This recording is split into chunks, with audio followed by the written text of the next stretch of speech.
Hello everyone, welcome to true IAS and PCS. Internal security की discussion को continue करते हैं और पहला जो अपना सिलेबस का जो टॉपिक है, linkages between development and spread of extremism, इसके बेसिक्स हमने जान लिए हैं। कुछ टर्म्स के ऊपर हमने फोकस कर लिया है।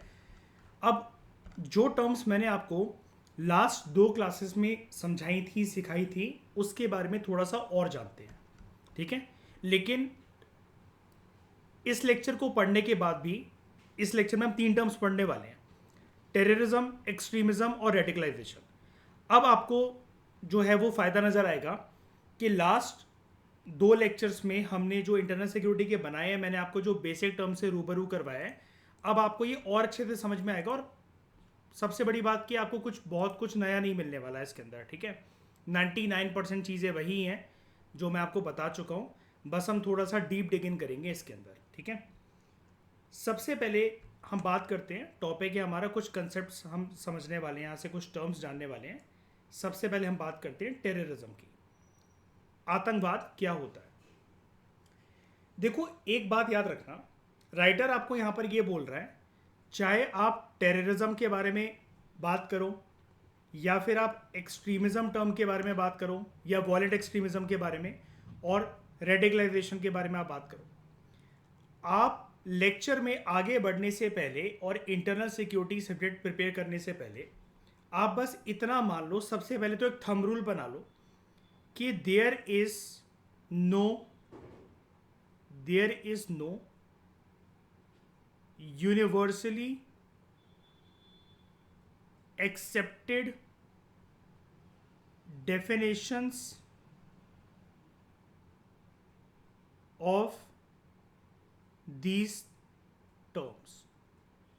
ये थंब रूल के साथ ही आप आगे प्रोसीड करो।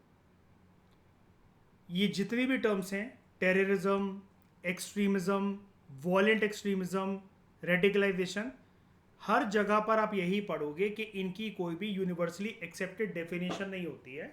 तो आप कभी भी मेंस में आंसर लिखने लगो या इंटरव्यूअर को बताने लगो, सबसे पहले तो आप सेफ हो जाओ कि सर मैं नहीं कह रहा हूं, ऐसा ये होता है और ऐसा ये एक जर्नल एजम्पशन है कि इस आइडियोलॉजी का, इस टर्म का ये मतलब होता है।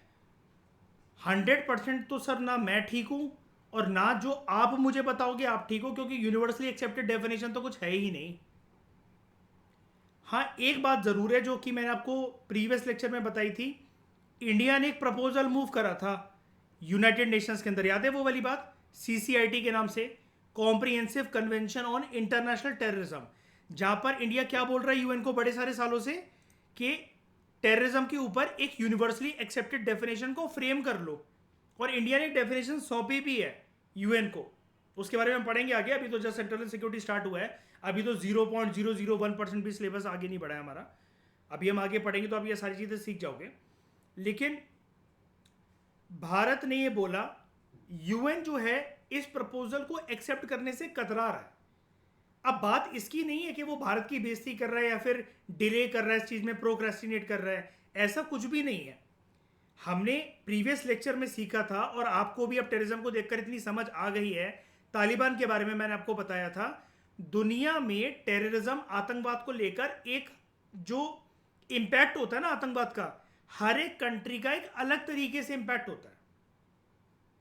और आतंकवाद का इंपैक्ट, वैसे तो देखो आतंकवादी जो होते हैं दे नो नेशनल बॉर्डर्स। आप ये नहीं कह सकते कि ये आतंकवादी इस कंट्री तक, इस गली मोहल्ले तक, इस रीजन तक सीमित है। आतंकवादी यानी कि उनकी अप्रोच, उनकी पहुंच या उनके द्वारा कोई भी एक अटैक या आइडियोलॉजी को बढ़ावा देना, वो नेशनल फ्रंटियर्स नहीं जानता है, वो दुनिया के किसी भी कोने से हो सकता है। भारत की बात करें, ऐसा नहीं होगा कि आतंकवादी संगठन अगर कोई या कोई ग्रुप है जो वॉलेंट एक्सट्रीमिज्म को फॉलो कर रहा है और वो भारत से बर्थ ले रहा है, तो उसका जो ऑपरेशन का जो फ्रंटियर होगा वो कश्मीर से कन्याकुमारी, गुजरात से अरुणाचल, अंडोमान या निकोबार आइलैंड और लक्षद्वीप आइलैंड होगा। नहीं, it will no national frontiers. Regions को, गली मोहल्लों को, नेशन स्टेट्स को, कंट्रीज को, कॉन्टिनेंट्स को चीरते हुए, लांघते हुए कहीं पर भी फैल सकता है, वो कहीं पर भी पहुंच सकता है।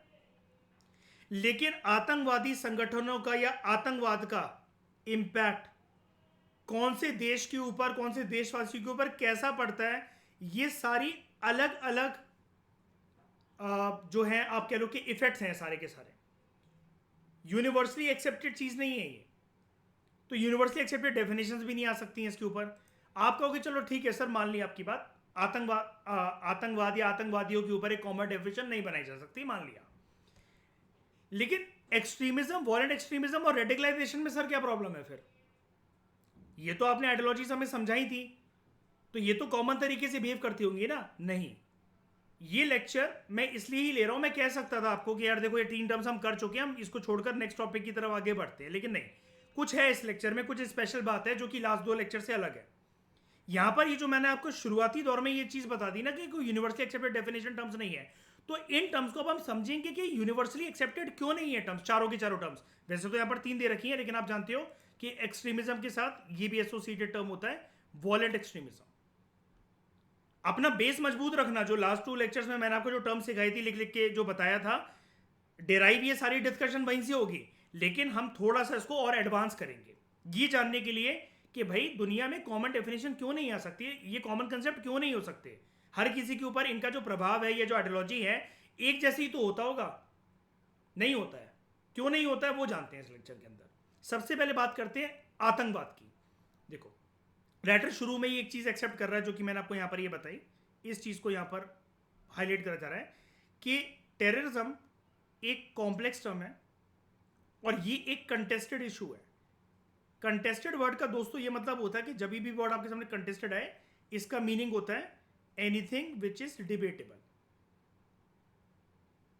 एनीथिंग विच इज डिबेटेबल, जिसके ऊपर सारे लोग एग्री नहीं कर सकते हैं। तो ये कॉम्प्लेक्स और कंटेस्टेड इशू है। और टेररिज्म के साथ जो एसोसिएटेड लेबल्स होते हैं, अब टेररिज्म तो अपने आप में एक टैग है, लेकिन इसके साथ और एसोसिएटेड टैग कौन कौन से होते हैं? इसके साथ एसोसिएटेड टैग होते हैं एक्सट्रीमिज्म के, और एसोसिएटेड टैग होता है जिसको आप जानते हो वॉयलेंट एक्सट्रीमिज्म के नाम से, और एक लास्ट जो टैग होता है वो होता है आपका इसके नाम से, ये रेडिकलाइजेशन। ठीक है, ये सारे अलग अलग टर्म्स हैं। तो राइटर आपको ये कह रहा है कि terrorism along with associated labels of extremism, violent extremism and radicalization, ये सारे के सारे कॉम्प्लेक्स और कंटेस्टेड इश्यूज हैं। तो इन सबके लिए, स्पेशली टेररिज्म के लिए, there is no single universally accepted definition, no single universally accepted definition terrorism के लिए, बिकॉज ये जो कंसेप्ट है इट इज इनवेरिएबली, अब इनवेरिएबली का मतलब होता है ऑलमोस्ट हमेशा, ऑलमोस्ट ऑलवेज, इस शब्द का मतलब होता है इनवेरिएबली का। समझने की कोशिश करना, आप इंग्लिश वर्ड्स को डिकोड वैसे भी करना सीख जाओगे ना, तो आपका दिमाग और ज्यादा चलने लगेगा। ठीक है, क्योंकि ये टर्म्स नहीं होती। अब इंटरनल सिक्योरिटी कोई बचपन में तो आप पढ़कर आए नहीं हो, ना ही ये किसी सब्जेक्ट के साथ कनेक्टेड होता है, ये अलग, ये अपने आप में ही एक सेपरेट सब्जेक्ट है। और मैंने आपको बोला भी था, अगर इस सब्जेक्ट को अगर आपको समझना है तो आपकी मेंटेलिटी में एक ऑफिसर की झलक होनी चाहिए। और अगर आप इस टॉपिक को डेप्थ में समझना चाहते हो तो ऐसा बोलना नहीं चाहिए, लेकिन देखो ऐसा बोलना पड़ेगा, बिना उसके नहीं प्रिपेयर कर सकते हो। आतंकवादियों के बारे में जब पढ़ाया जा रहा हो आपको, तो आप उनके नज़रिए से समझने की कोशिश करो कि वो ऐसा क्यों कर रहे हैं। और सिक्योरिटी फोर्सेस के बारे में जब आपको पढ़ाया जा रहा हो, तो अब आप अपने आप को इमेजिन करो एस सीआरपीएफ का officer, assistant commandant, IPS officer, raw का एजेंट, रॉ का चीफ। आप अपने आप को ऐसे इमेजिन करके चलोगे तो ये सब्जेक्ट बहुत बच्चों वाला हो जाएगा आपके लिए। Coming back to the topic, there is no single universally accepted definition आतंकवाद के लिए, बिकॉज ये जो कंसेप्ट है ये ना पॉलिटिकल होता है। ये वाली बात बहुत इंपॉर्टेंट है, ये मैंने आपको लास्ट 2 लेक्चर्स में नहीं बताई। एक्सट्रीमली इंपॉर्टेंट टर्म, इस टर्म को प्लीज मेंस की आंसर राइटिंग में मिस मत करना। ये जितने ये जो मैं बॉक्सेस या जो गोले मार्क करता हूं ना, हर लेक्चर में ये वाली बात मैं आपसे बोलता हूं, ये मैं यहाँ तितलियां बनाने रंग बिरंगी, या फिर ये कोई अपनी बंदी को चिट्ठा लिखने नहीं आया हूं मैं यहाँ पर। ठीक है, अलग अलग कलर से मार्कर पेन से कि उसके लिए हार्ट बनाऊंगा रेड कलर का, अपनी फीलिंग्स दिखाऊंगा ब्लू कलर में। ये कीवर्ड्स हैं जो आपके आंसर के अंदर, आपके दिमाग की समझ के अंदर और आपके लफ्ज जो निकले इंटरव्यू के रूम के अंदर वो निकलने चाहिए इनका बेस बनाते हुए। ये हैं आपके कंधे जिस पे रख के आपको बंदूकें चलानी है, ठीक है। तो it is invariably political term. अब पॉलिटिकल टर्म क्यों? वो इसलिए क्योंकि जो टेररिज्म है उसका इंपैक्ट जो अक्सर निकलता है वो दोस्तों नेशन स्टेट के ऊपर निकलता है, यानी कि जिसको आप आम भाषा के अंदर कहते हो कंट्री, वो किसी ना किसी नेशन स्टेट के ऊपर निकलता है। और टेररिज्म से जो भी फिनोमेना उत्पन्न होता है उसने नाक में दम कर रखा होता है विभिन्न नेशन स्टेट्स की, विभिन्न देशों की सरकारें, उनकी नाक में दम हो रहा होता है इस टेररिज्म के फिनोमेना से। इसलिए ये जो टर्म है ये पॉलिटिकल है, बिकॉज अलग अलग पॉलिटिकल व्यवस्थाओं के हिसाब से जो आतंकवाद है या आतंकवादी संगठन है उनको एक्सेप्टेंस मिलेगी या फिर उनको आउटराइटली रिजेक्ट कर दिया जाएगा। ये पॉलिटिकल व्यवस्था ही बता सकती है देश की, क्योंकि आतंकवादी संगठनों का या आतंकवाद का परिणाम एक देश की पॉलिटिकल राजनीतिक व्यवस्था पे ही पड़ता है। क्यों पड़ता है? लास्ट लेक्चर को भूलना मत, मैंने आपको एक चीज बताई थी, आतंकवादियों का और आतंकवादी संगठन का या आतंकवाद का एक प्रमुख एम एजेंडा ये होता है कि एक पर्टिकुलर देश की पॉलिटिकल व्यवस्था को, पॉलिटिकल सेटअप को जड़ से उखाड़ कर फेंकना, उसको रिप्लेस करना और उसकी जगह एक न्यू सेटअप जो है वो बिठाना। राइट? याद है ये वाली चीज? है ना? अब देखो क्या है, ये एक कह रहा है कि ये जो कंसेप्ट है ये पॉलिटिकल है और हम इस टर्म को कभी भी समझ ही नहीं सकते हैं किसके बाहर, अगर हम स्टेट के कंसेप्ट को, नेशन स्टेट या कंट्री के कंसेप्ट को अगर हम एक्सक्लूड कर दें। आप लोग अब इतने मैच्योर हो गए हो, आई थिंक मैं आपसे एक्सपेक्ट कर सकता हूं कि अब जो आप स्टेट टर्म जब भी आईआर में, पॉलिटिकल साइंस में या फिर इंटरनेशनल सिक्योरिटी जैसे सब्जेक्ट में पढ़ते हो तो इसका मतलब स्टेट का मतलब उत्तर प्रदेश, मध्य प्रदेश, कर्नाटक और ये सब नहीं होता है ना। इंटरनेशनल डोमेन के अंदर स्टेट का मतलब क्या होता है? कंट्री, नेशन स्टेट हम उसको बोलते हैं। राइट? तो कोई भी यूनिवर्सली एक्सेप्टेड डेफिनेशन होती नहीं है टेररिज्म की, क्योंकि ये कंसेप्ट जो है पॉलिटिकल है और हम इसको स्टेट के बिना, कंट्री के ऊपर जो इंपैक्ट पड़ता है, जो प्रभाव पड़ता है, उसके बिना तो हम इसको फ्रेम ही नहीं कर सकते हैं। ठीक है? अब देखो मैंने आपको यहां पर दो कीवर्ड्स बताए कि आतंकवादी संगठनों को या फिर आतंकवाद को एक्सेप्टेंस मिलना या रिजेक्शन मिलना। आप कहोगे सर रिजेक्शन ही तो मिलेगी, एक्सेप्टेंस किस बात की मिलेगी? तो आप मुझे एक बात बताओ, अगर हम या दुनिया वाले, ये दुनिया की विभिन्न कंट्री, चलो मान लो इंडिया चलो नफरत करता है, मान लिया इंडिया नफरत करता है, हम यहां पर बात करने जा रहे हैं पाकिस्तान की। पाकिस्तान के ऊपर सिर्फ इंडिया ही आरोप लगाता है क्या कि पाकिस्तान आतंकवाद को या आतंकवादी संगठनों को पनाह देता है? बताओ, सिर्फ इंडिया का ही आरोप है ये क्या? अमेरिका अभी रिसेंट ईयर्स में पाकिस्तान का बहुत अच्छा दोस्त बन गया था। बहुत अच्छी डॉलर की एनुअल फंडिंग जो है वो पाकिस्तान को अमेरिका से मिलती थी। डोनाल्ड ट्रंप के टाइम पर और जो बाइडेन के टाइम पर जब पाकिस्तान के ऊपर ये आरोप लगना शुरू हुए और वो आरोप सिद्ध हो गए कि पाकिस्तान अमेरिका से मिली पॉलिटिकल फंडिंग को यूज करता है टेररिस्ट और टेररिस्ट ऑर्गेनाइजेशंस को अपने देश में पनाह देने के लिए, तो अमेरिका ने उसकी पूरी फंडिंग जो है वो रोक दी है। और आपको पता है एक ऑर्गेनाइजेशन होता है फाइनेंशियल एक्शन टास्क फोर्स, सुना है एफएटीएफ का नाम? इसकी लिस्ट होती है grey list, black list.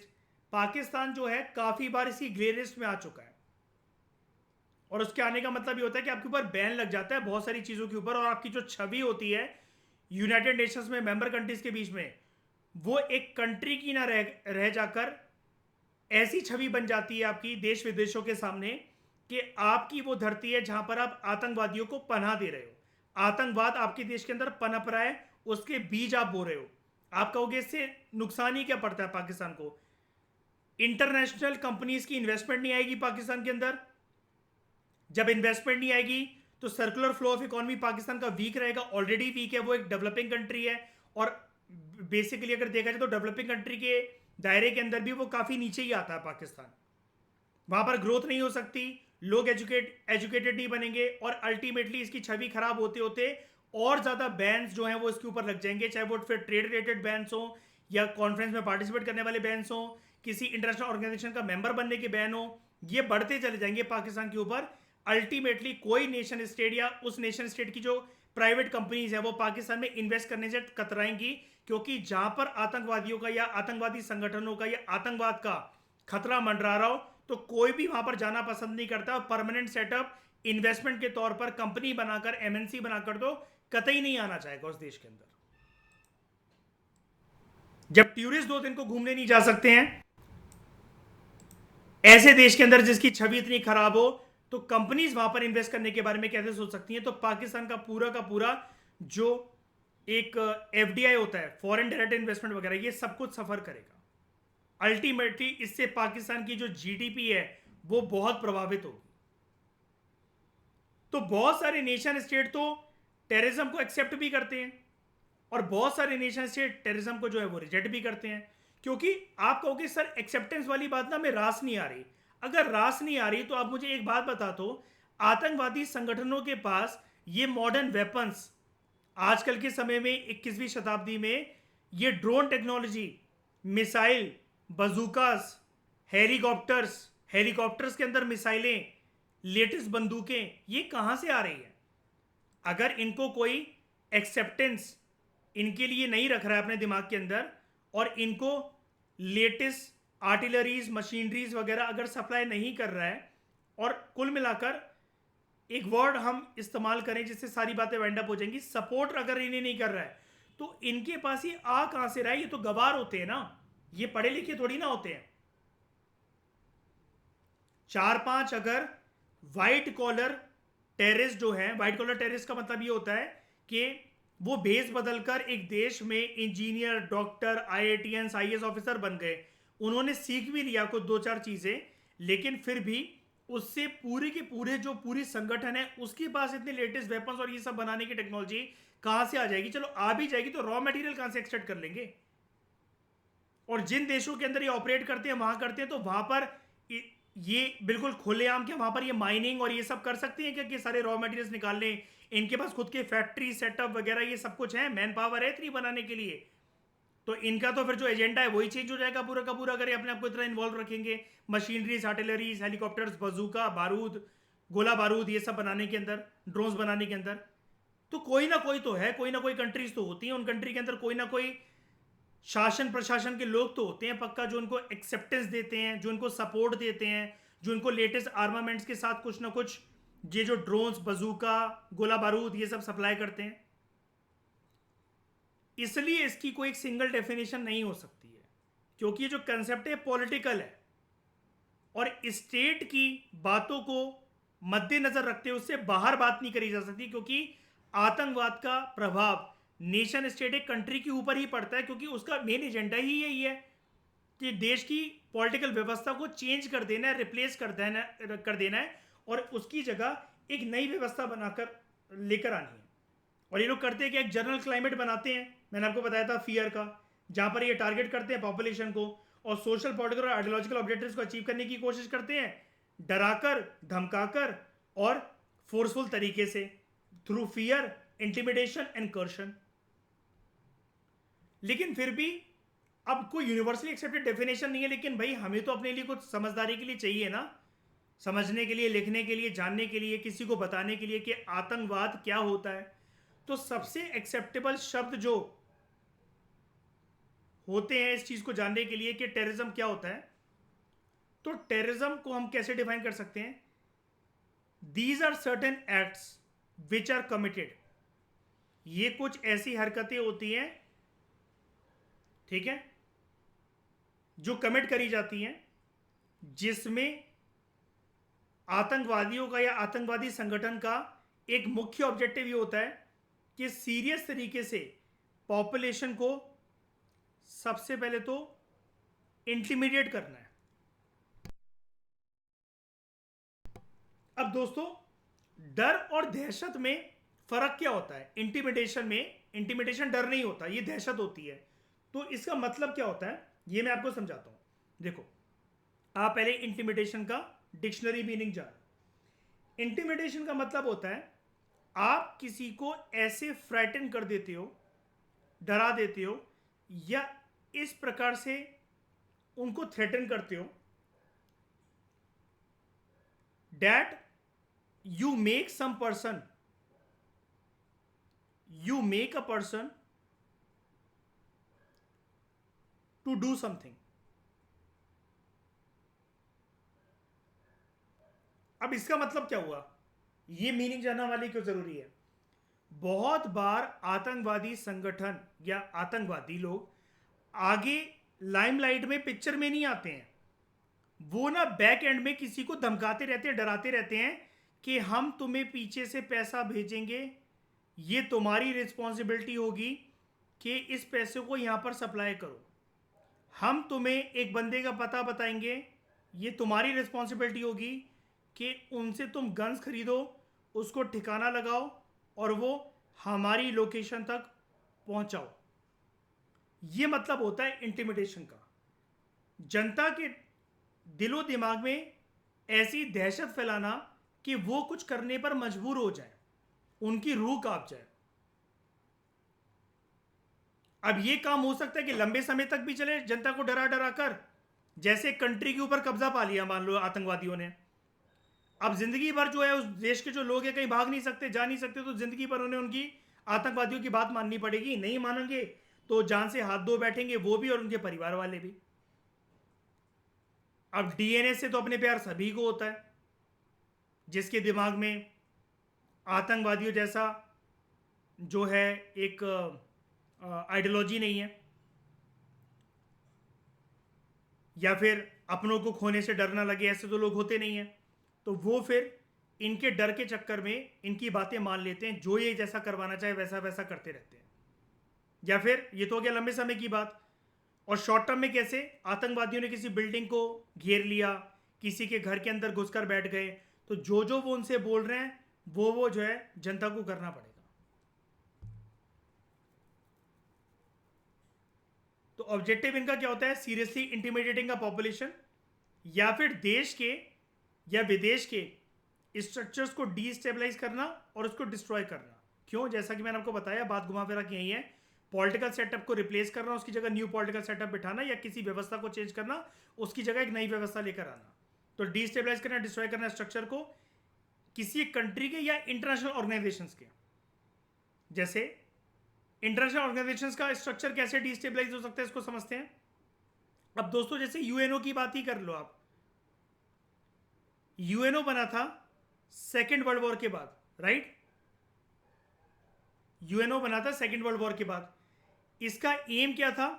World में, पूरी दुनिया में पीस एंड सिक्योरिटी को इंश्योर करना। अब यूएन की अगर हम इस काम को देखें तो काफी हद तक यूएनओ तो जो है वो टिका हुआ है, क्योंकि इसने तीसरा विश्व युद्ध होने से रोका।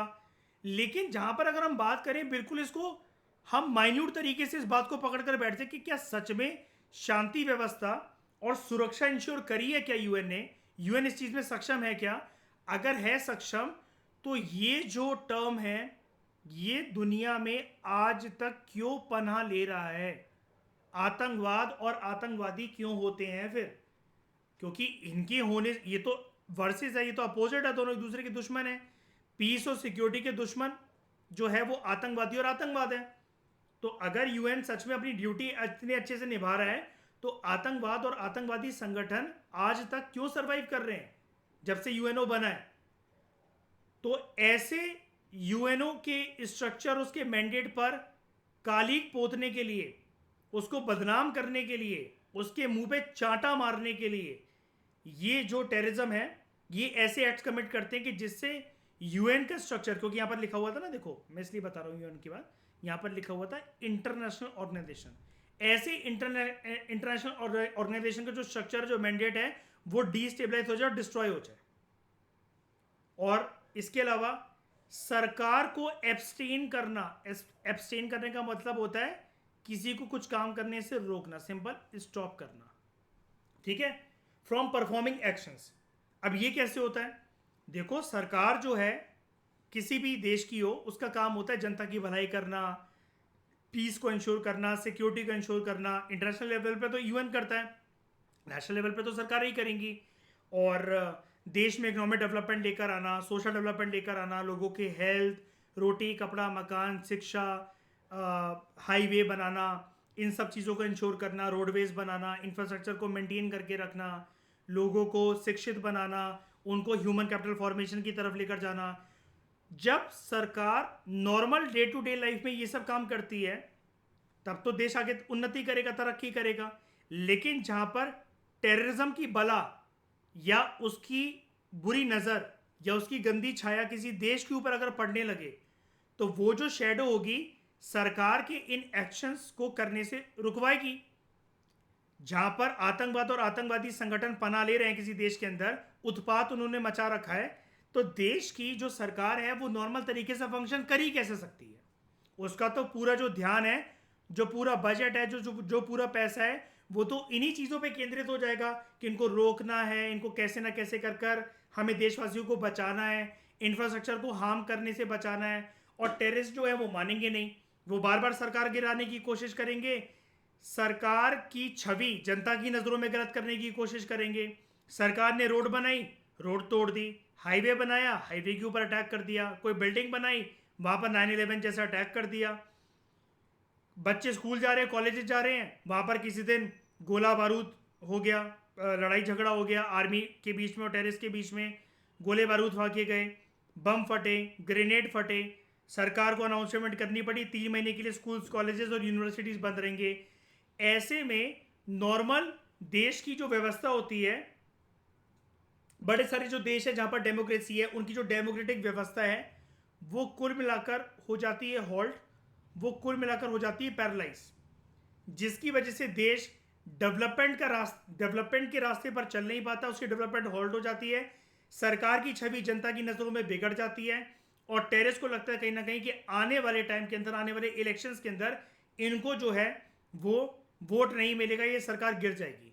और जब टेररिस्ट को ये लगने लग जाता है किसी देश के अंदर military, police, army, navy, arm forces भी हमारा कुछ नहीं कर सकती हैं, सरकार जो है वो एक कठपुतली है, हमसे ज़्यादा ताकतवर नहीं है, तो टेररिस्ट जो है फिर उस देश की पॉलिटिकल व्यवस्था के ऊपर भी अपना कब्जा जमा लेते हैं। जैसा कि हमें अक्सर जब से पाकिस्तान का बर्थ हुआ था ये देखने को मिला है, बार बार वहां पर मिलिट्री जो है वो ओवरटेक कर लेती है डेमोक्रेटिक सरकार को। और मैं यहां पर मिलिट्री का एग्जांपल क्यों दे रहा हूं?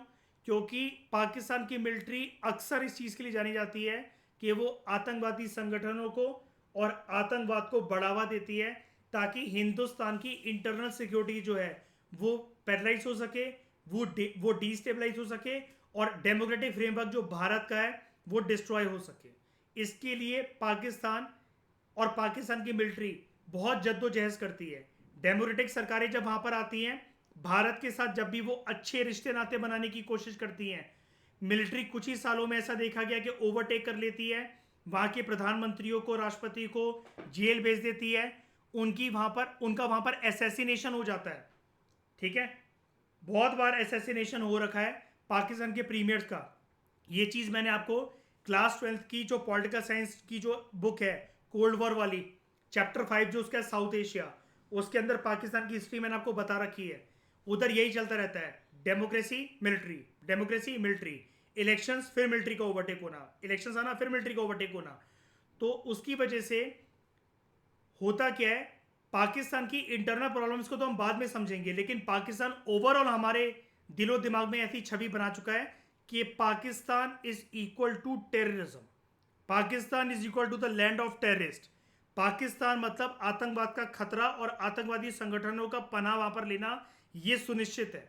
इसकी वजह से हमारे जैसी कंट्रीज उनके साथ अगर रिश्ते अच्छा बनाना भी चाहें, वहां पर इन्वेस्टमेंट लेकर आना भी चाहें, तो अब हम कतराते हैं। डेमोक्रेट्स जो होते हैं पाकिस्तान के, वो कभी भी नहीं चाहते कि भारत के साथ हमारे रिश्ते इस कदर बिगड़े। पड़ोसी देश है, मदद कर सकता है, हमसे ज़्यादा डेवलप्ड है। पाकिस्तान भारत के साथ रिश्ते जोड़कर अपने आप की भी तरक्की करना चाहता है, लेकिन वहाँ की मिलिट्री, जिसके ऊपर अक्सर ये ब्लेम लगते हुए आए हैं कि वो आतंकवाद और आतंकवादियों को, आतंकवादी संगठनों को पनाह देते हैं अपने देश के अंदर, उसकी वजह से रिश्ते जो हैं भारत और पाकिस्तान के, वो एक ऐसे मोड़ पर खड़े हुए हैं कि वो रिश्ते हो चुके हैं कोल्ड, वो वार्म नहीं रहे हैं, खटास आ चुकी है उन रिश्तों के बीच में। आई होप आप ये सारी चीज समझ पाओगे। क्लियर हुआ?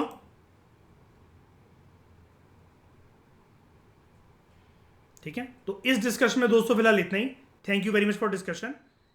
हम और डेडिकेटेड लेक्चर्स बनाएंगे जिसमें हम डिटेल में बात करेंगे फिर एक्सट्रीमिज्म, वॉलेंट एक्सट्रीमिज्म और रेडिकलाइजेशन की। ठीक है, फिलहाल आप इस लेक्चर में इतना ही समझने की कोशिश करो। So thank you very much for discussion. Next lecture में हम आगे की बातें करते हैं।